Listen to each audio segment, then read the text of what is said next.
l'initiation au raisonnement juridique. La deuxième édition de la journée scientifique Doc et Jury a ouvert ses portes ce vendredi 21 janvier 2022 dans l'amphithéâtre du fleuve Congo Hôtel. Droit, ressources naturelles et développement de la RDC, c'est le thème qui a permis à chacun des panélistes d'exposer devant l'auditoire. Parmi lesquels Guy Luando Mboyo, ministre d'État d'aménagement du territoire, qui a abordé la politique du gouvernement sur le schéma national d'aménagement du territoire. Un troisième outil extrêmement important dans le cadre de l'enfant, c'est ce qu'on appelle les schémas nationaux d'aménagement du territoire. Vous constatez aujourd'hui ce qui se passe dans notre pays. Nous devons disposer d'un outil qui répartit les activités humaines sur l'ensemble du territoire. Ça veut dire quoi concrètement? Où est-ce qu'au regard des ressources, parce que l'activité agricole, l'agriculture, c'est une ressource naturelle que nous disposons. Cette activité-là, cette ressource, il faut que sur base d'un schéma national d'aménagement du territoire, sur base d'une politique nationale, qu'on sache à quel endroit ce type d'activité peuvent être exercées sur le territoire national. Vous avez aujourd'hui la loi sur les zones économiques spéciales. Eh bien, cet outil qu'on appelle le schéma national d'aménagement du territoire doit répertorier les espaces appropriés où on doit ériger ces zones économiques spéciales. Il en est aussi des activités minières. Il faut que nous arrivions à avoir cet outil qu'on appelle le schéma national d'aménagement du territoire qui détermine où devrions-nous exercer les activités minières sur notre territoire national. Afin d'encourager la culture de l'excellence et de décourager la médiocrité qui paraît sous forme d'une règle et qui s'étend malheureusement jusqu'au milieu de l'élite, la première édition de la remise du prix scientifique Prof Gaston Kabouakaboué a été à l'ordre du jour. Dans un jury composé de 3 membres, il a été question de faire l'appréciation individuelle de chaque texte selon les critères fournis à leur endroit. Il leur a fallu 2 heures de délibération en réunion en ligne. Chaque membre a justifié sa note pour dégager une moyenne. 3 premiers ont été retenus. Au-delà de la moyenne, c'est donc, comme je l'ai dit tout à l'heure, des candidats de très bon niveau. Voilà, il nous avait donc été demandé de retenir les 3 premiers. J'ai dans mes enveloppes les 3 noms qui sont retenus par le jury. Alors, on va procéder à la publication. Le prix scientifique Prof Gaston Kabouakaboué, première édition, 3e prix. L'article a porté sur les régimes juridiques des ententes licites en droit positif congolais. Analyse comparative. Il est de l'université officielle de Bukavu.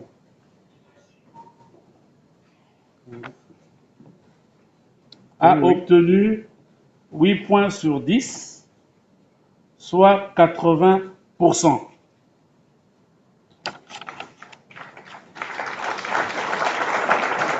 Son résultat ne vous plaît pas? Et j'imagine qu'il est ici. Sinon, il est représenté. Il a un prénom.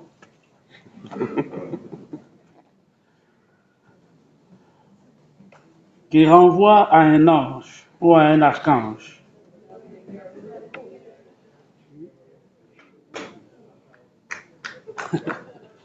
Gabriel Kajibwami Wokovu. Donc c'est Wokovu Kajibwami Gabriel. Alors monsieur Wokovu Kajibwami Gabriel n'a pu faire le déplacement de Kinshasa. Il est néanmoins représenté. Et je voudrais dire un mot de profonde gratitude pour les organisateurs. Et je souhaite vivement que ce prix soit pérennisé pour continuer de créer de l'émulation, encourager nos jeunes.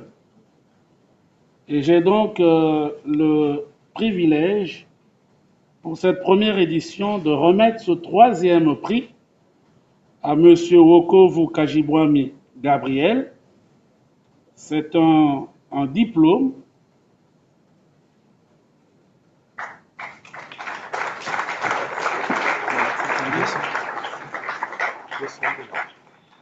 et ce diplôme est accompagné d'un chèque au porteur, mais vous comprenez bien qu'il portera un nom. Troisième lauréat, prix Kabwa Kabwe, et c'est un chèque de 200 $ qui va devoir accompagner le troisième prix du concours. Deuxième prix.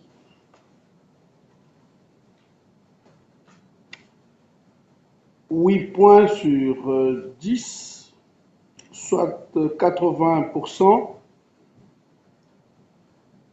Il provient de l'université de Goma. Son article a porté sur la loi de 2011 criminalisant la torture en RD Congo, véritable solution dans la répression de la torture ou loi de façade pour apaiser la communauté internationale. Son nom, Ngoudia Kazadi Amos.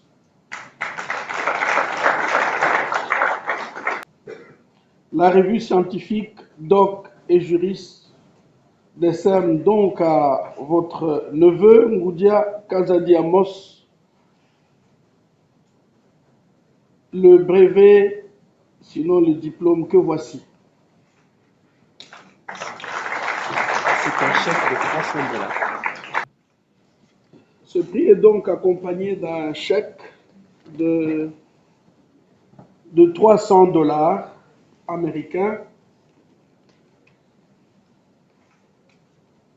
que voici.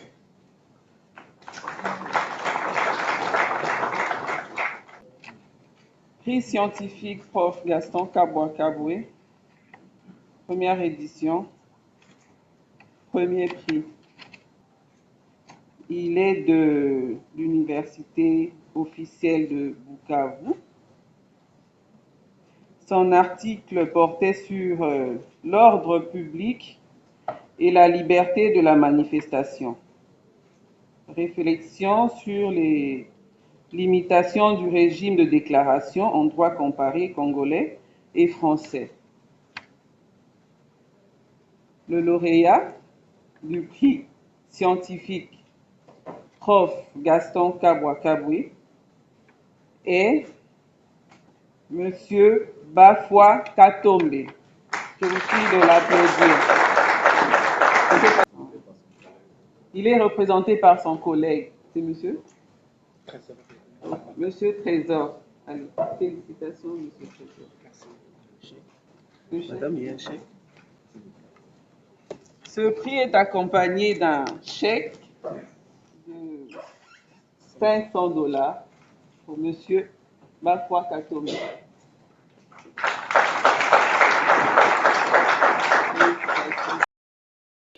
Les matières débattues ont attiré l'attention de plusieurs participants.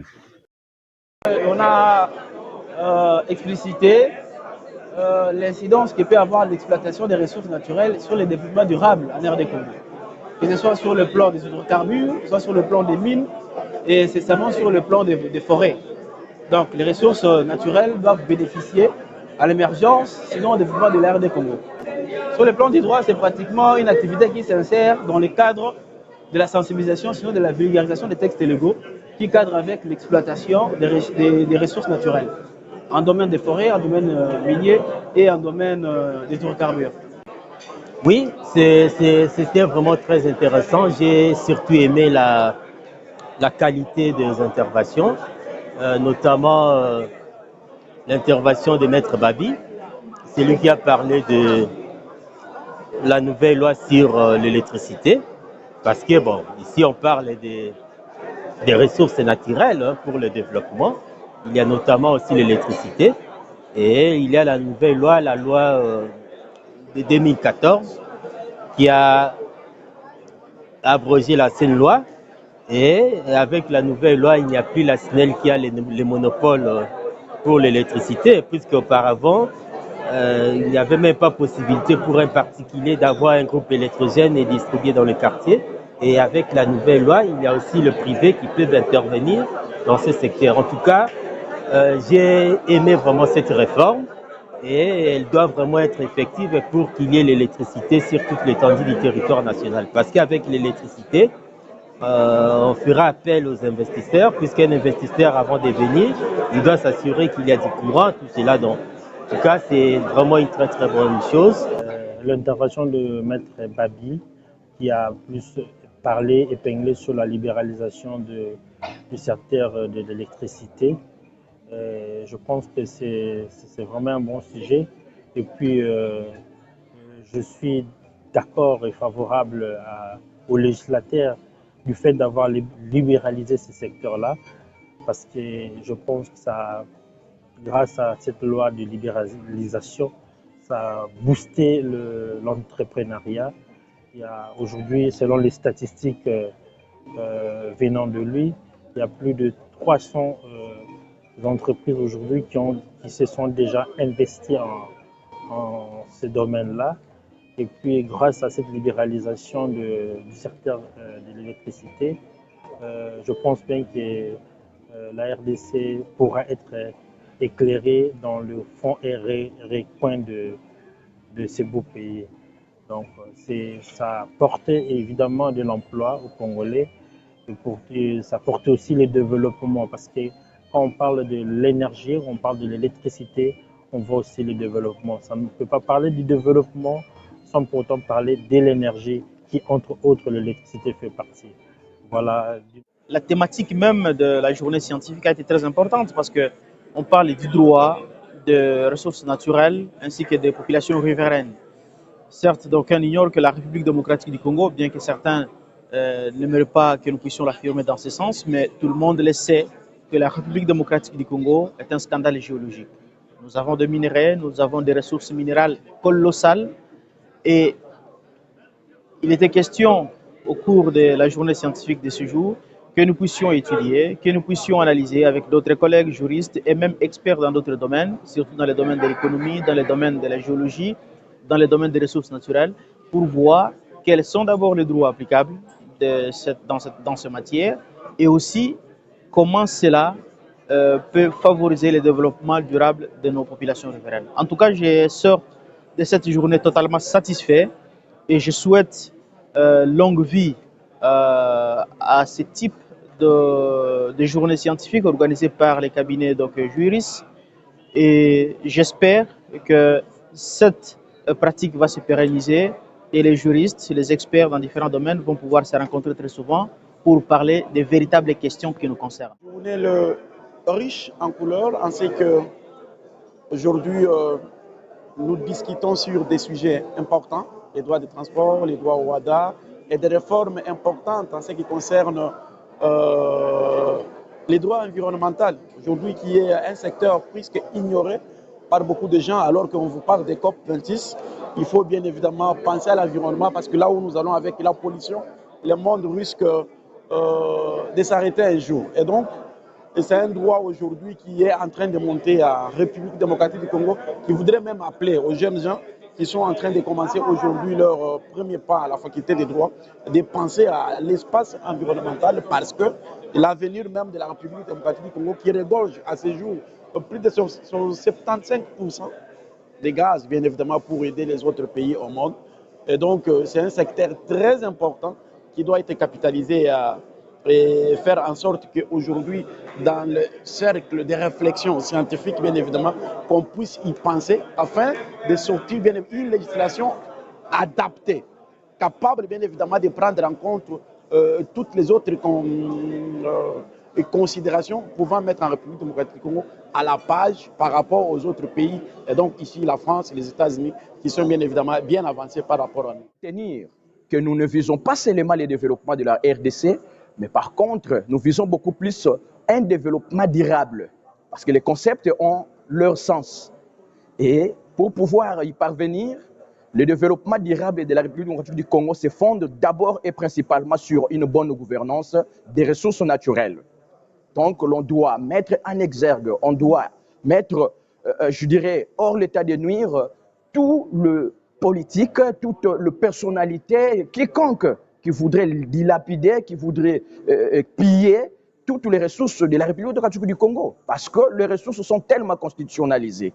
Lorsque vous voyez les dispositions des articles 56, 57, 58 et 59 de la Constitution, vous vous rendrez compte que l'on fait obligation au pouvoir public de faire profiter à la population du bénéfice de toutes ces ressources naturelles. Signalons que cette deuxième édition a été parrainée par le ministère d'État d'aménagement du territoire.